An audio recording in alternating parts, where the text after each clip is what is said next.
নওদার সাকুয়া গ্রামে চাঞ্চল্য, মায়ের শ্রাদ্ধের আগে ভাঙা ঘর থেকে উদ্ধার প্রায় 70,000 টাকা।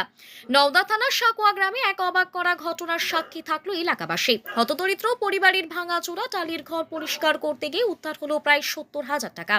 স্থানীয় সূত্রে জানা যায়, সীতারাম পালের মা চাঁদ কুমারী পাল গত বুধবার পরলোক গমন করেন। মায়ের শ্রাদ্ধ কাজের প্রস্তুতি নিতে গিয়ে প্রতিবেশীরা তার ঘর পরিষ্কার করতে এগিয়ে আসেন। সেই সময় ঘরের বিভিন্ন কোণে লুকিয়ে রাখা প্লাস্টিকের ব্যাগ, পুরনো বাসনপত্র, টিনের বাক্স সহ নানা জিনিসের ভিতর থেকে একের পর এক বেরিয়ে আসে টাকা।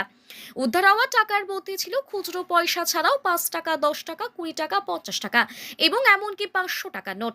সব মিলিয়ে মোট 70,000 টাকা পাওয়া যায়। গ্রামবাসীদের দাবি, চাঁদকুমারী পাল স্থানীয় বাড়িতে বাসন মাজার কাজ করতেন। অন্যদিকে তার ছেলে সীতারাম পাল দিন মজুরের মতো ছোটখাটো কাজ করে জীবিকা নির্বাহ করতেন। অভাব অনটনের মধ্য দিয়েও দিন কাটলে সামান্য করে এই টাকা জমিয়ে রেখেছিলেন মা। অনেকেই জানেন, প্রায় প্রতিদিনই অভুক্ত অবস্থায় দিন কাটাতেন মা ছেলে। সেই কষ্টের মধ্যেও ভবিষ্যতের কথা ভেবে গোপনে টাকা জমিয়ে রাখতেন চাঁদকুমারী পাল। এই ঘটনায় এলাকায় চাঞ্চল্যের পাশাপাশি আবেগঘন পরিবেশের সৃষ্টি হয়েছে। গ্রামের মানুষের কথায়, এত কষ্ট করে সামান্য করে জমিয়ে রাখা টাকা, এই টাকা তার সংগ্রামের প্রমাণ।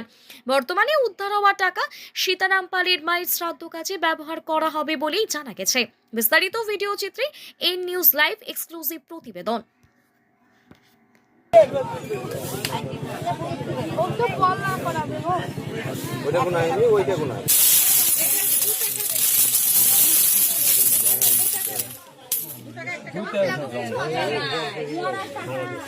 এইটা বান্ডিল করে দাও, জলগুলো সব জল পরিষ্কার জল দেয়। বসো দাও, বসো। এইদিকে তুলে নিয়ে, এইদিকে তুলে নিয়ে।